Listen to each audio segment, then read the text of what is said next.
तो म्हणजे आज प्रोग्राम आहे बिर्याणीचा आणि आर्यन पण एक्साइटेड झालाय खूप. आता मस्तपैकी चिकन मॅरिनेट करायला ठेवलं आणि राईस पण पटकन शिजवून घेतला.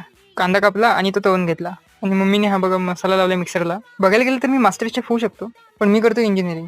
हा मम्मीने तयार केला मसाला लगेच प्लेटमध्ये काढून घेतला आणि गॅस पेटवला, टोप ठेवला गॅसवरती आणि तेल तापवलं. त्यामध्ये पटकन कांदा टाकला, मसाला पण टाकला आणि मिक्स मिक्स मिक्स. आता जिंजर गार्लिक पेस्ट टाकली आणि परत मिक्स मिक्स मिक्स. आता त्यामध्ये बिर्याणी मसाला टाकला आणि परत मिक्स मिक्स मिक्स. आणि हे बघा चिकन मस्तपैकी मॅरिनेट झालंय, सो तेही पटकन टाकली आणि परत मिक्सिंग प्रोसेस. आणि हे बघा चिकनला थोडं थोडं पाणी सुटते. सो आता ही महत्वाची प्रोसेस आहे. बिर्याणी एकदम सुकी नाही व्हायला पाहिजे म्हणून ह्यामध्ये मीठ टाकायचं, कारण चिकनला मग पाणी सुटतं. खरंच. सो आता झाकण लावलं आणि शिजायला ठेवलं चिकन. सो आता चिकन पण शिजलंय आणि ग्रेव्ही पण मस्त तयार झाली. सो आता फायनल राईस टाकायचा आणि रिपीट मिक्सिंग प्रोसेस. आता last but not the least biryani डबत ठेवतो, पण आता विचार बदलला म्हणून टोप आहे तो गॅसवरून काढला आणि खाली चुलीवरती घेतला, कारण की अशी निखारी ठेवायला भेटतात आणि ह्याच्याने बिर्याणी एकदम मस्त होते.